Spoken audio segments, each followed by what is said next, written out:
अच्छा, स्पर्धेत हॉस्पिटल नवीन उघडले ना, नाही तेव्हा हे केलं होतं, स्पर्धा ठेवली होती, तेव्हा विषय दिला होता नाचणीचा.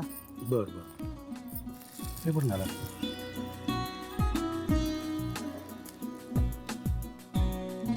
आता हे झाल्यानंतर त्याच्यावर चीज थोडंसं चीज आणि खायला सुरुवात कुठलीही चर्चा करायची नाही. रेडी हे टू अच्छका आणि तच्चका भलत्या भानगडीत पडू नका, कळलं का? हे खायचं उत्तम लागतं.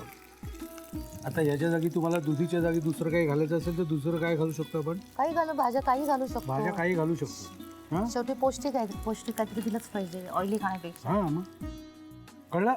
लिहून घ्या साहित्य आणि कृती.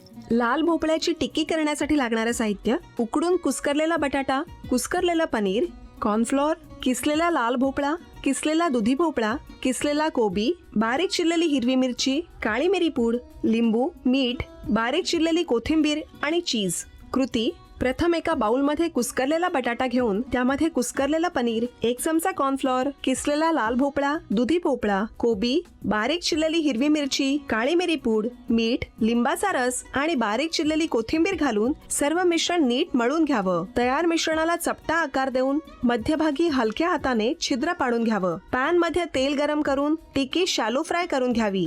चीजची सजावट करून लाल भोपळ्याची टिक्की आवडत्या सॉस बरोबर सर्व्ह करावी.